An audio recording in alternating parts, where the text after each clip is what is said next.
negara Indonesia, kalian pasti sudah tidak asing dong dengan semboyan bangsa kita, yaitu Bhinneka Tunggal Ika. Tahu kan, itu loh yang ada di lambang burung Garuda. Nah, kalian penasaran gak sih sebenarnya apa sih arti kata Bhinneka Tunggal Ika itu? Dan itu tuh bahasa apa ya? Jadi, Bhinneka Tunggal Ika berasal dari bahasa Jawa kuno atau Sanskerta yang ditemukan dalam kitab Sutasoma peninggalan Kerajaan Majapahit.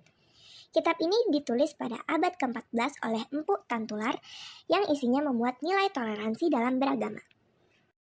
Bhinneka Tunggal Ika terdiri dari 3 kata, yang apabila diterjemahkan setiap katanya, Bhinneka artinya beragam, Tunggal berarti satu, dan Ika berarti itu.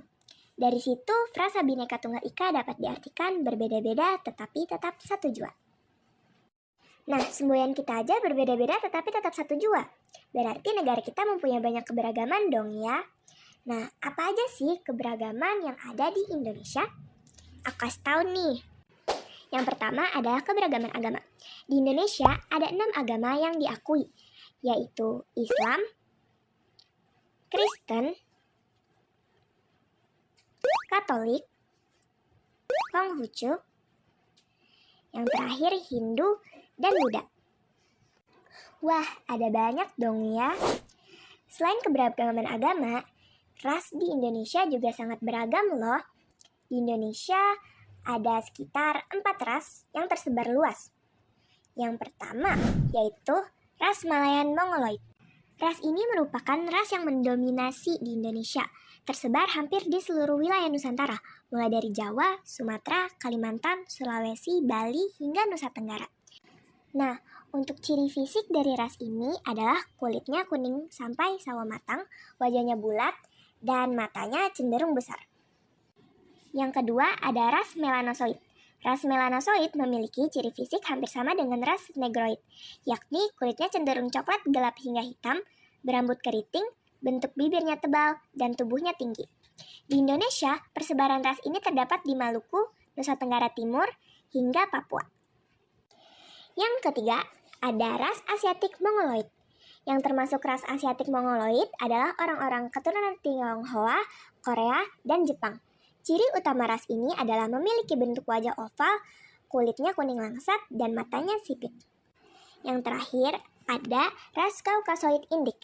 Ras ini biasanya berasal dari keturunan Timur Tengah atau Arab, India, Australia, Eropa, dan Amerika. Mereka memiliki ciri fisik berbadan tinggi, berkulit putih, hingga kuning langsat, dan hidung yang mancung. Selanjutnya adalah suku. Jumlah suku di Indonesia ada banyak loh, jumlahnya mencapai sekitar 35 suku. Aku bakal sebutin nih beberapa suku yang ada di Indonesia. Salah satunya itu ada suku Jawa, suku Betawi, suku Aceh, Papua, Sunda, dan Batak. Nah, masing-masing dari suku tersebut mempunyai ikon yang berbeda-beda. Aku bakalan sebutin nih. Yang pertama ada dari suku Papua. Yang paling khas dari suku Papua, pakaian adatnya adalah rumbai-rumbai yang terbuat dari daun sagu kering yang dililit satu-satu. Nah, buat rumah adatnya ada rumah honai yang terbuat dari kayu dan atapnya terbuat dari jerami. Untuk makanan khasnya ada papeda dan sate ulat sagu. Ada yang udah pernah cobain belum nih sate ulat sagu? Selanjutnya ada dari suku Betawi. Pakaian adat wanita dari suku Betawi adalah kebaya dan selendang, sedangkan laki-lakinya adalah pangsi. Untuk rumah adat suku Betawi bernama rumah kebaya. Nah, makanan tradisional suku Betawi yang paling terkenal ada soto Betawi dan kerak telur. Next adalah suku Sunda. Pakaian adat suku Sunda bernama pangsi untuk laki-laki, dan untuk perempuan, kebaya, dan kain batik.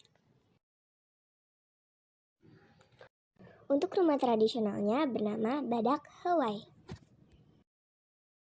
Salah satu makanan tradisional Sunda ada jamblang, dan untuk minumannya bernama bajigur. Next, yang terakhir aku bakalan memperkenalkan ke kalian suku Jawa. Pakaian tradisional suku Jawa bernama surjan untuk laki-laki dan kebaya untuk perempuan. Sedangkan rumah adatnya bernama rumah joglo. Dan untuk makanannya kalian semua pasti tahu. Ini adalah gudeg. Itu dia beberapa keberagaman yang paling menonjol di Indonesia. Sekarang aku mau ngejelasin faktor-faktor yang menyebabkan keberagaman di Indonesia. Faktor yang pertama yaitu letak Indonesia. Letak Indonesia yang diapit di antara benua Asia dan Australia, juga dua samudera yaitu Samudra Hindia dan Pasifik ini menyebabkan Indonesia sangat strategis. Sehingga pada zaman dulu, letak wilayah Indonesia yang berada di wilayah strategis ini membuat berbagai kelompok pedagang singgah. Mereka tidak hanya membawa barang dagangan, namun juga pengaruh kebudayaan kepada masyarakat Indonesia. Kemudian kebudayaan tersebut pun berkembang. Faktor penyebab keberagaman di Indonesia yang kedua yaitu negara kepulauan. Indonesia memiliki 17.504 pulau yang termasuk ke dalam wilayah kedaulatan Negara Kesatuan Republik Indonesia. Dengan kondisi tersebut, masyarakat terpisah satu sama lain. Mereka memenuhi kebutuhan dengan hal-hal yang ada di pulau masing-masing. Pemikiran yang berbeda juga menyebabkan perbedaan atau keberagaman. Yang terakhir ada kondisi alam Indonesia.